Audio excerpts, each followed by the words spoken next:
Salve pessoal, especialmente as turmas da sexta etapa da Unidade Escolar Afonso Mafrense do município de Altos.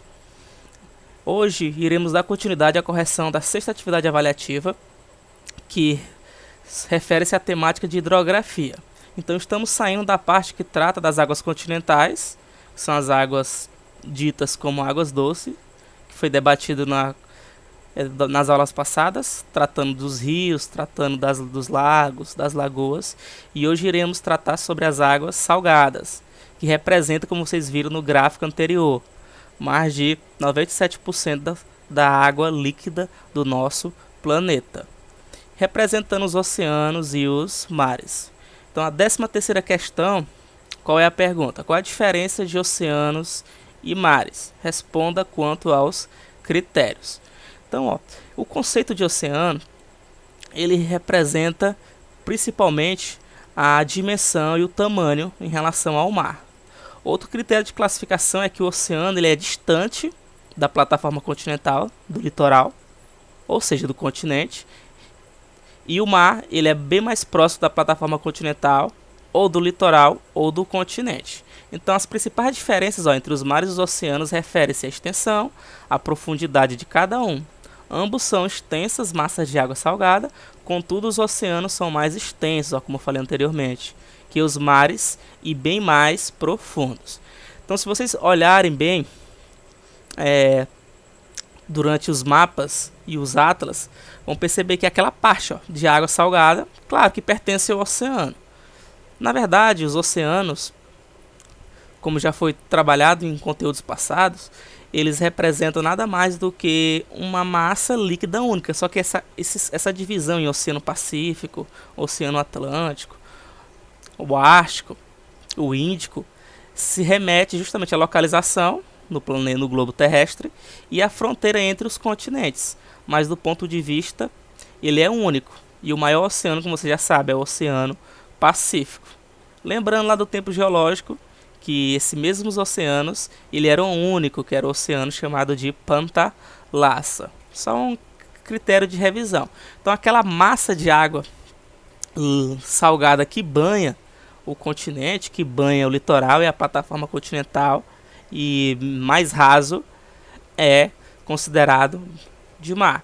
E aquela parte mais distante, que possui uma quilometragem, que não banha, que não tem contato com a plataforma continental, com o continente, é chamado de oceano. Então os oceanos são massas de água salgada que cobrem quase 3/4 da superfície da Terra. Os mares são massas de água menor em extensão, como falei anteriormente, se comparado aos oceanos. São delimitados pelos continentes, portanto constituem um corpo de água obstruído por uma porção de terra.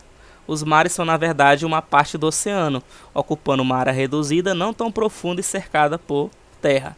As características de salinidade, temperatura e cor também se diferem dos oceanos. Então, por exemplo, o Oceano Pacífico possui essas condições de temperatura, salinidade e aspecto físico diferente do Oceano Atlântico, do Oceano Índico, dentre outros.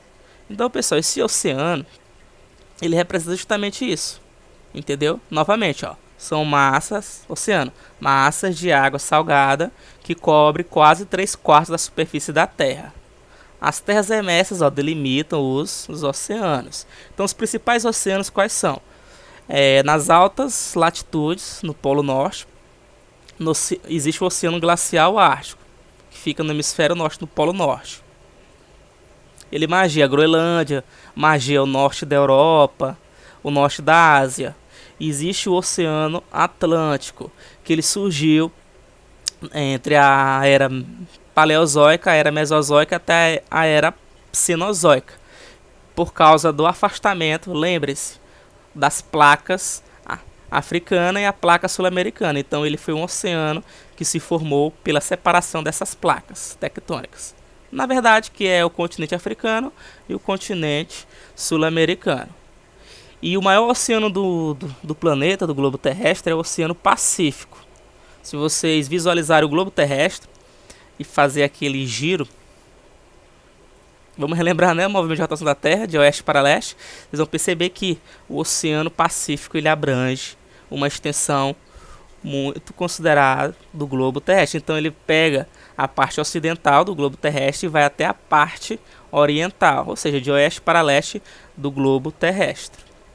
Então, resumindo, é aquela parte oeste do continente americano como um todo e a parte leste do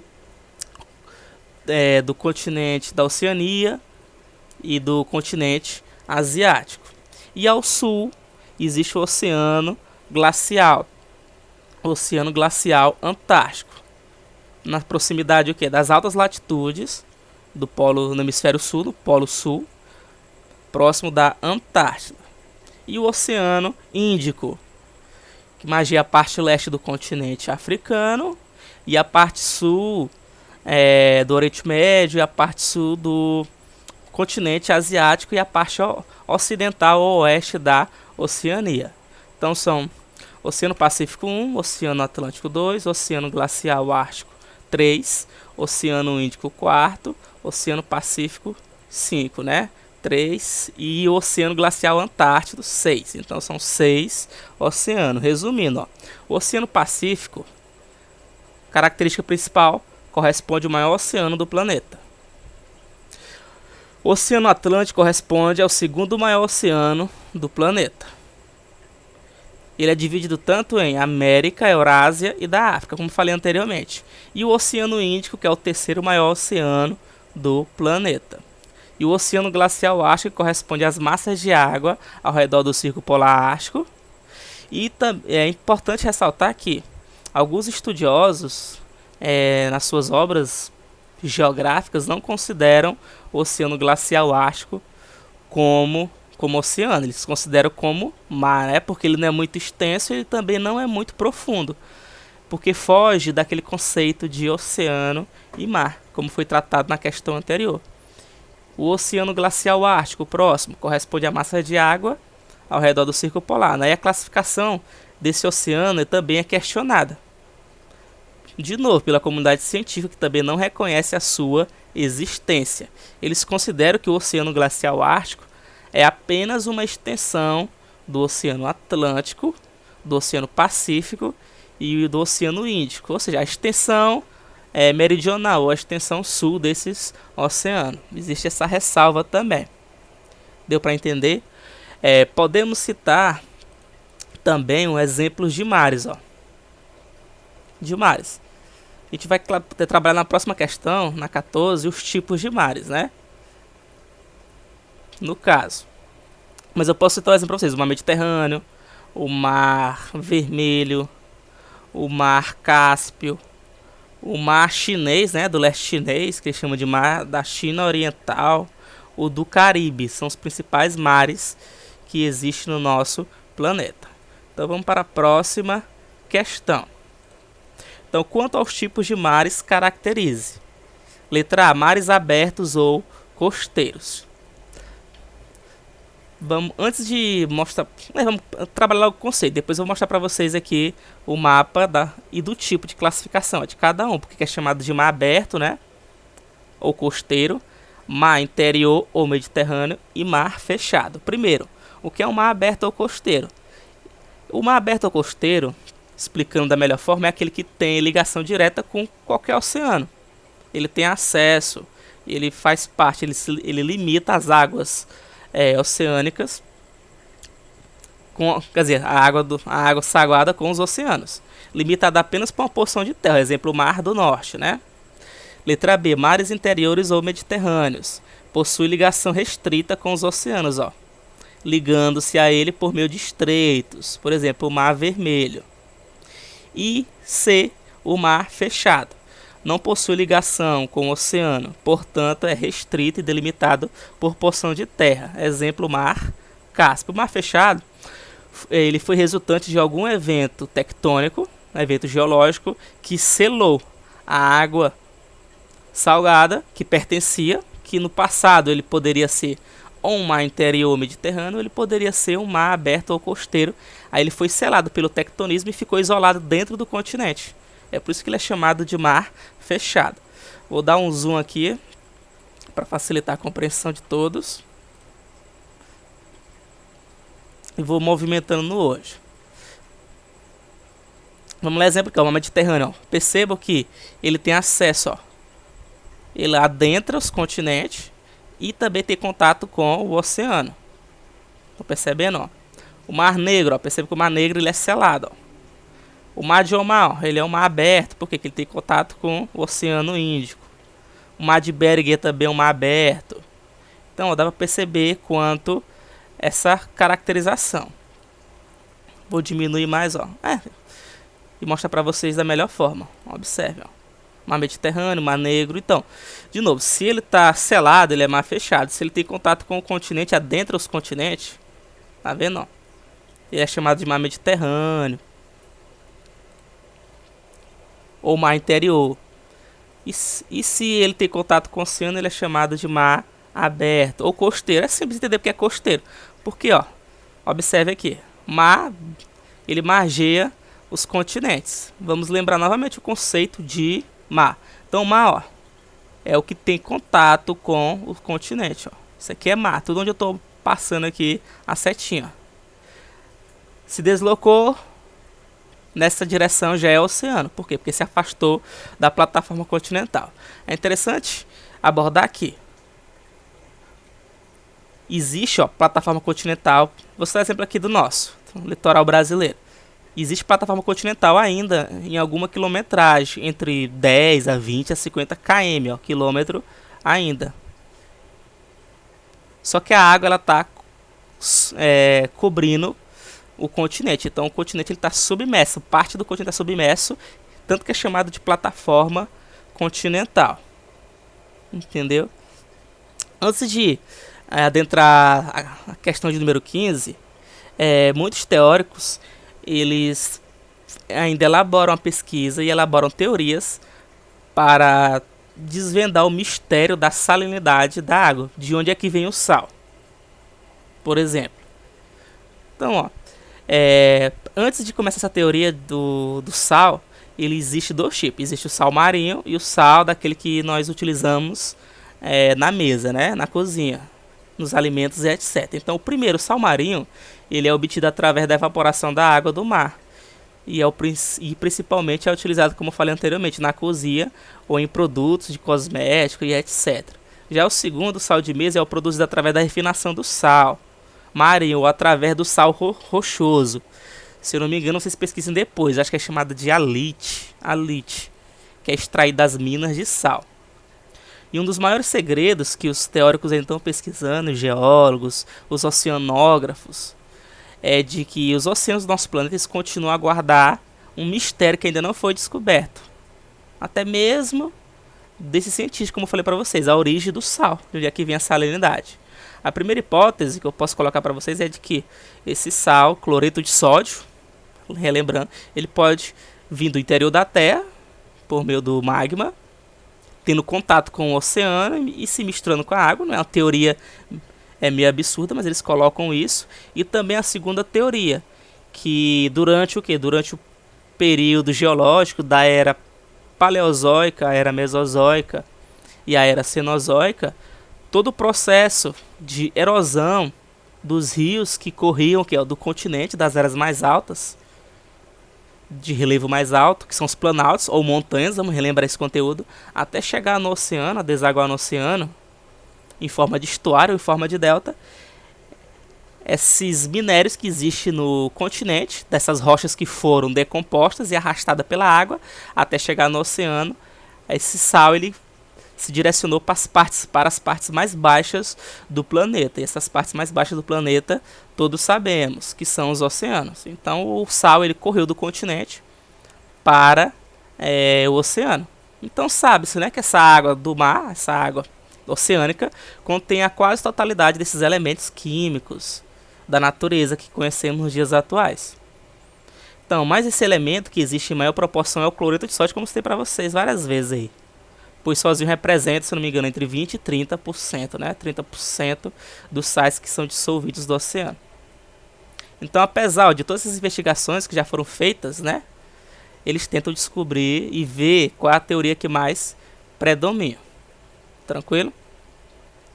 Então, vamos dar continuidade aí. Essa parte aí. Ó, lembrando. Vamos relembrar. O tempo geológico da natureza foi o que promoveu esse sal no oceano. Então essa mistura de componentes ocorreu durante milhões e milhões de anos, né? Originando a salinidade. Ficou claro essa parte aí? Então vamos avançar para a 15ª questão, né? Caracterize ondas, pessoal. O que são ondas? É uma ondulação na superfície do mar que tem um movimento regular. A água sobe formando a crista de onda, que é o ponto máximo, né, onde surfistas gostam de praticar seu esporte, que é o ponto de máxima elevação, e desce formando cavado, que é o ponto de mínima elevação, também chamado de vale ou de cava. Então esse é o processo chamado de onda.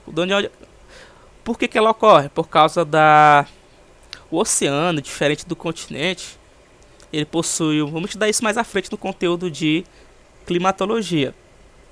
O conteúdo é da atmosfera, que não existe muitos obstáculos, então a dinâmica das trocas de zonas de alta e baixa pressão no oceano é muito grande.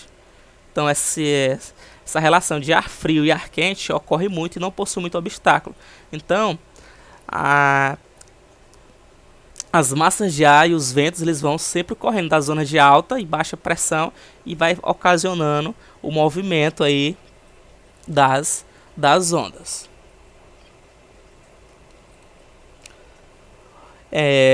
Um evento tectônico e geológico que acontece pode ser a tsunami, que foi trabalhado nas aulas passadas, por meio do choque de placas tectônicas. Esse é um movimento mais forte, mais intenso. B. Marés. São movimentos oceânicos que ocorrem graças à atração gravitacional do Sol e da Lua. Nos materiais de geografia de leitura, eles colocam que o principal responsável é a Lua, mas a Lua também sofre força gravitacional, assim como o planeta Terra do Sol, como estudamos nos assuntos de astronomia na aula passada. Então, isso faz com que a água do oceano e do mar seja atraída pela força gravitacional, gerando o quê?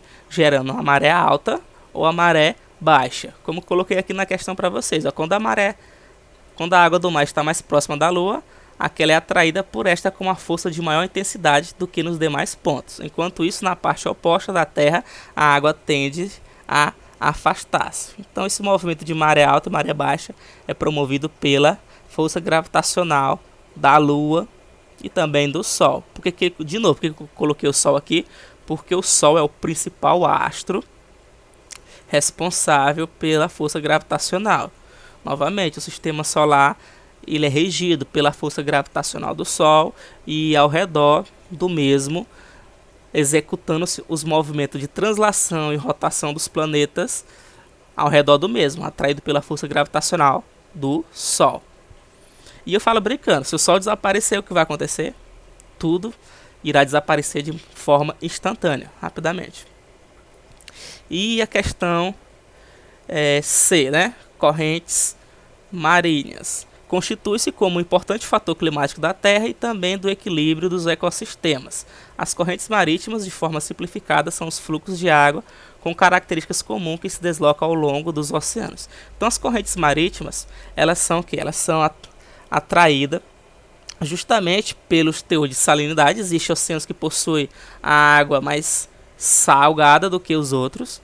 E também a movimentação das águas oceânicas mais quentes em relação às mais frias vão provocando zona também de alta e baixa pressão nessas águas oceânicas, promovendo essa movimentação da água fria com mais sal, menos sal, mais quente.